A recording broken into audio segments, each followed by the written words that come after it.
Hello, my name is John Rose, and I was just thinking how great it would be if there was some sort of equipment that we could be hooked up to, kind of like how cars are hooked up to, and it could take a reading on us and spit out a 14-digit number, and it could actually tell us how well we're satisfying our needs. Now, I've said this in my other videos, we have two groups of needs: 12 essential, 2 additional temporary needs that are going to change as conditions change, and even within one own individual throughout their own lifetime they will change. But those would be 14 needs, and we can rate how well we satisfy those needs on a scale of 1 to 10, where 1's the worst, 10's the best. But let's use 0 to 9 so we can have a 14-digit number, because if we had a perfect score of 10 in every category, we'd have a 28-digit number. So we'll use 0 to 9. Now, if we hook ourselves up to this machine and we're perfect, we'd have 999,999,999,999,999. Now, that's because we have two groups of needs. We didn't always have two groups of needs. Life used to be a whole lot simpler before that one big mistake that created all the other mistakes and all the other problems. They refer to it as the fall of mankind. Before then, we only had 12 essential needs. We had a 12-digit number, 999,999,999,999. In that time, it was possible to have a perfect score. You could have 9s all the way across. Not anymore. We've damaged the society and the environment and ourselves. We can't get a perfect score anymore. But wouldn't that be interesting? To be hooked up to a machine, they go, oh, look at that. Look where your sleep is at. You're not getting enough sleep. How'd you know? Hey, this is a magical machine. It can read these numbers and know exactly what quality of air you're breathing, water you're drinking, food you're eating, sunshine you're getting, exercise you're getting. Wouldn't that be great? Your thoughts, your emotions, even the community around you, the effect it has on you, even things that are outside your control, especially the environment.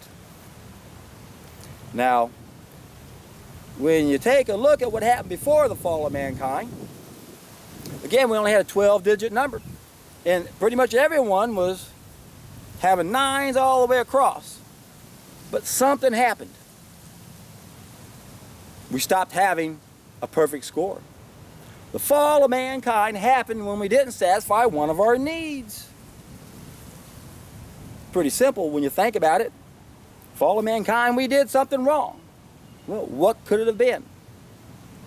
I know what it is, because we have basic needs we have to satisfy.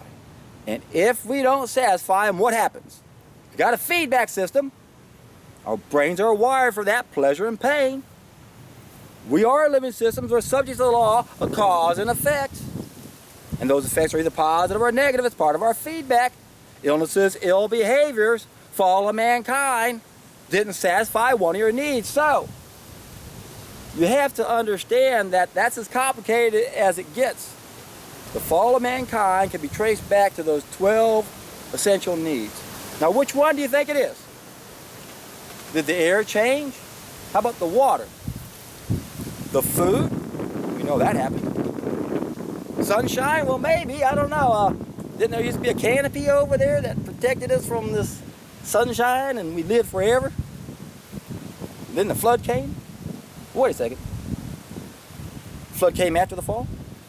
So, it couldn't have been the first cause. See, this is also kind of where it gets tricky. The first cause. Which was it? Was it our thoughts? Well, you think about thoughts. Remember, there's physical energy and mental energy. I did a video recently on this, showing how that relates to the fall of mankind. Because the fall of mankind was something that we did physically. Because we can have 3 stages of knowledge with our thoughts, but if we don't apply what we think, then we don't have a physical action. That's the fall. We did something physically that changed who we are. We opted out of nature.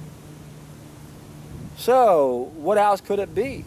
Well, let's take a look at the 12 needs, in case you're not familiar with them. First 3, air, water, food. Then we got sunshine, exercise, and sleep as the second group. Then we have our thoughts and our feelings, and then what I call community. Some people will call it spirituality. And then the last three, we have a need to procreate. We know our species wouldn't be around if we didn't do that. And then I have what I call an umbrella puzzle or a sub-puzzle that incorporates a lot of pieces. We got to be free from things outside our control. It took me a while to come up with a name for that where I could put a lot of things instead of having a whole bunch of needs. I wanted to put everything in that one area. So when we're forced to take vaccines, that's out of our control. And then we got the environment itself. So really what this is all about is that there's only, out of those 12 needs, one is the environment, and the other 11 have to do with how we interact with and in the environment.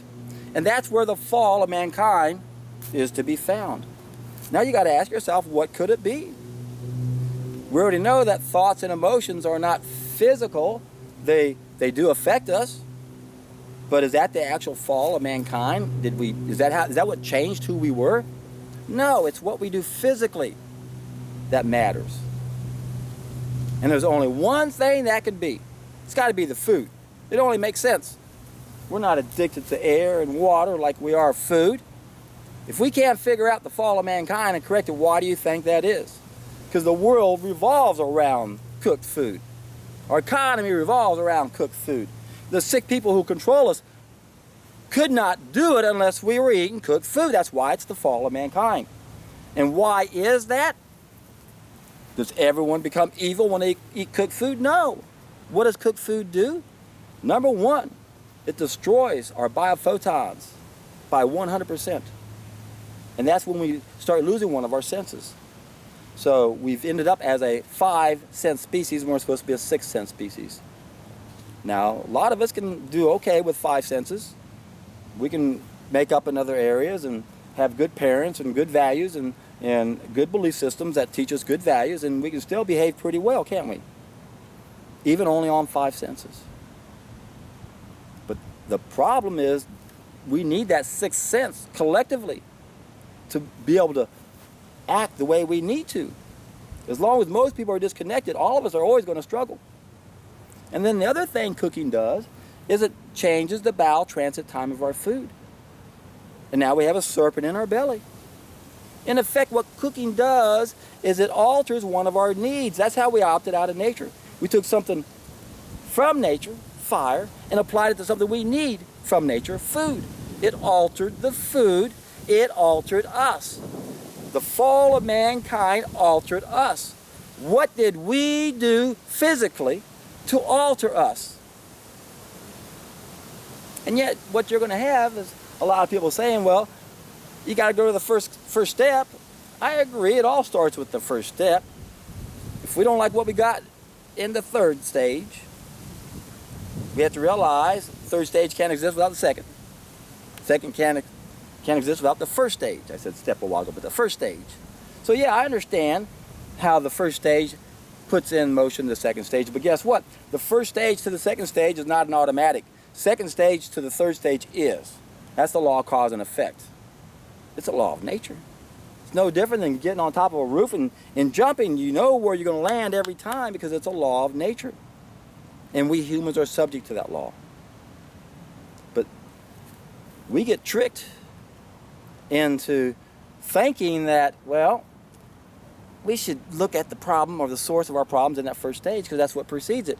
And I agree 1,000% that explains why we made a mistake in the 2nd stage, but what we need to understand is what did we do specifically in the 2nd stage of knowledge relative to these needs we had to satisfy. We didn't satisfy one of them. That's why we live in hell. That's why we have a dark side to our behavior. That's why we prey systematically upon ourselves. And it's our collective shadow that keeps us where we are. That's why we have to understand the role that we all play.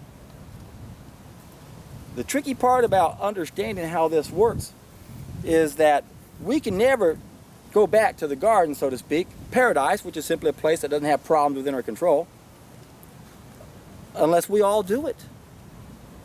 Now, is that possible? Does everyone have to do it? No, just a tipping point. That's enough to get us where we'll finally have the majority, and most of us will be doing the right thing. And I've said this before 1,000 times.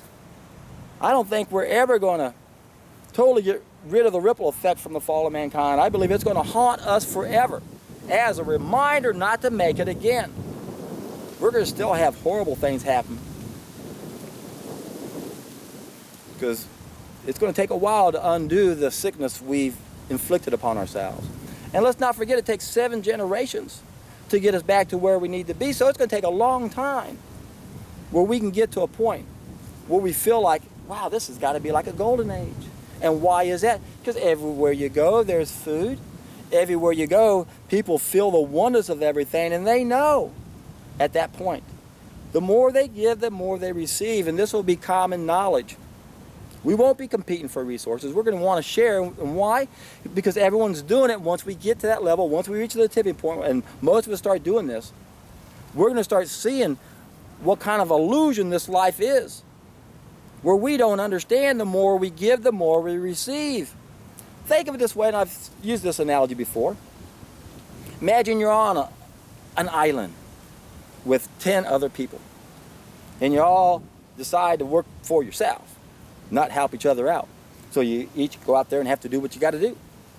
But what if y'all got together and you had 10 of you, and you said, hey, you know, let's all share the work and let's all share what we got. Whatever I get, we share. Everyone's sharing. Now imagine if there's 100 people, and they all had that mentality, that mindset, that gift mentality that I talk about. The resource-based economy that the zeitgeist people talk about. Reciprocal altruism. Imagine what that's like when we finally realize that. And that's the key, is what I've been trying to help everyone understand. Once you bump up your biophotons, once you feel connected to everyone, you realize that there's only one way to improve the quality of your life, and that's to improve everything around you. Think what kind of world this would be if everyone had that mentality. The greatest thing about a solid food vacation is when people go through that, they see the huge transformation they go through. And it doesn't take much imagination at all to realize, my God, if everyone on this planet could go from where I was to where I am now, or from wherever they are to where they could be, this would be a different world. The hell we live in now would not even be recognizable, because what each and every one of us does individually affects everyone else. Once again, no man's an island. The individual cannot escape the collective. We cannot escape Plato's cave, because as long as most of us are in this cave of ignorance, disconnected, not knowing how to live, this is going to be a nightmare place to live. But once we all get out of this and just be the best that we can be, things are going to change at levels that most people can't wrap their brain around. And I can understand why it's not an easy thing to visualize. But you know, I've been contemplating on these ideas for 27 years. I've collected so many pieces to this puzzle, and I have been able to connect ones that have convinced me beyond any doubt that cooking is the fall of mankind. And yet, there's going to be people out there who don't have any dots to connect at all. Even if they were good at connecting dots, if you don't have the dots to connect, you can't connect them and you can't contemplate on it. And yet, that's what you kind of see when you get out there and try to help people understand how important this message is. And why do I even add this to my message? Do I need to? I almost don't, do I? There's so many benefits to a solid food vacation, I don't have to go one step further and say, hey, we're correcting the fall of mankind when we realize how important this overall message is, because the solid food vacation is just the first of the 3 steps. First, on a temporary basis, got to correct those 5 mistakes. Second, on a permanent basis, that's the raw vegan diet. Realize that we got these 2 groups of needs. Remember, I told you the 12 essential. The 2 additional temporary needs, we have subsequent needs because we're sick and disconnected. I've identified 10 of them. 6 are also problems of knowledge. That's where the money and the government and the media, things like that come into play. The other one are the subsequent causes that don't go away just because we remove the primary causes. And that's because of the damage, not just to us individually, but also to the environment. So, those are the 2 groups of needs. And that's what we have to understand. we've got to satisfy those needs. If we don't satisfy those needs, we've got a feedback system to tell us what's wrong. But we just don't seem to get it, do we? Again, if you don't have enough pieces of the puzzle, you can't connect any dots. If you don't understand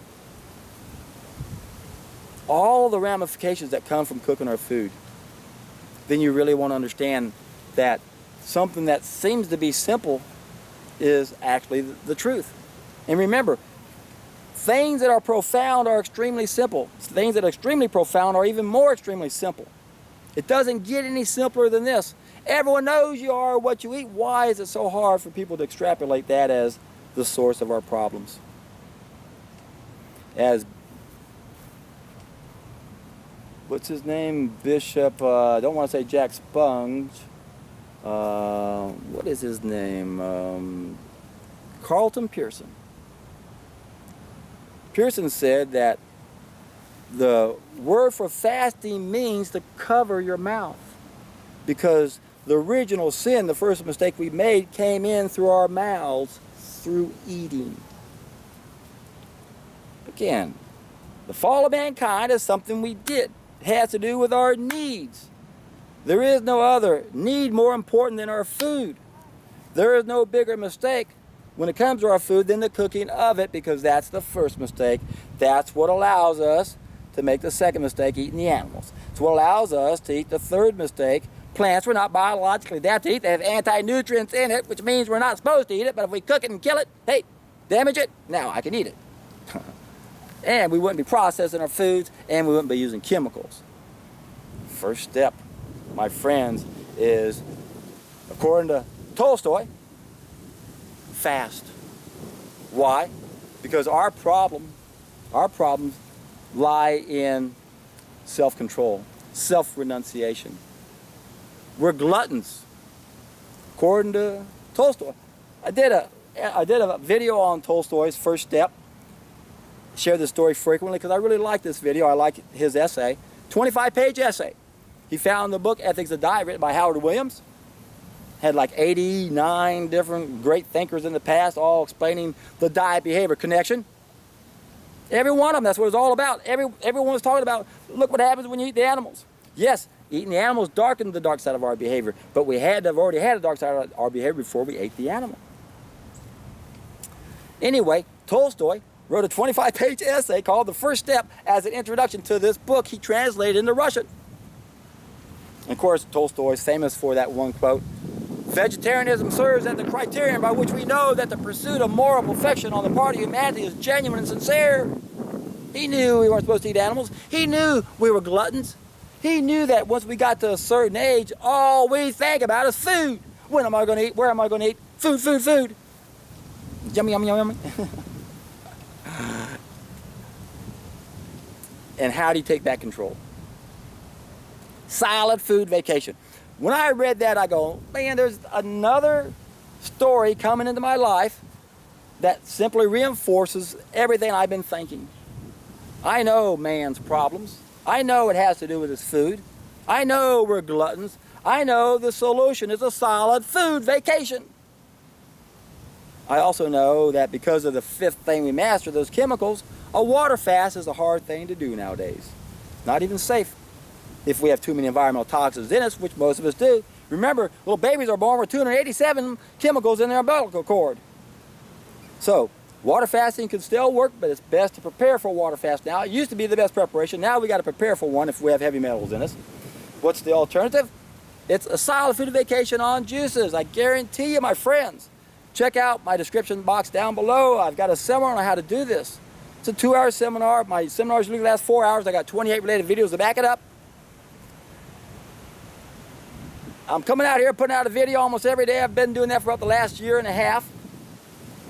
Trying to motivate you guys to understand the importance of taking a solid food vacation. Take back control. Self-control is the first step. Tolstoy. If you want to go from the first story to the second story of a house, you got to go through these steps. And you can't skip the steps. The first step is self-control. Gluttony. We're a bunch of gluttons. We're eating the wrong foods. It's the fall of mankind. It's as plain as what's under the nose on your face.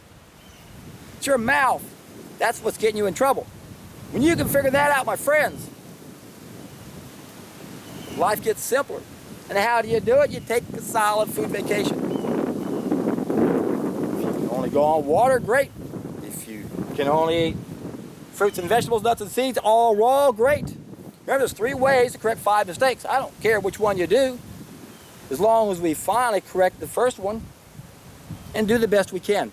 It's not easy right now because we got too much momentum going the wrong way. It's real easy to just glide with that stream, isn't it?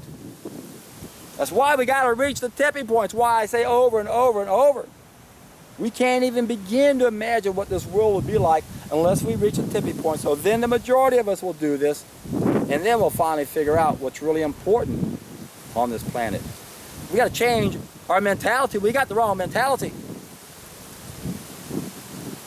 And it's because we only have 5 senses. We need 6 senses to have the right mentality. When all of us have 6 senses, I guarantee you, my friends, we're in for a treat.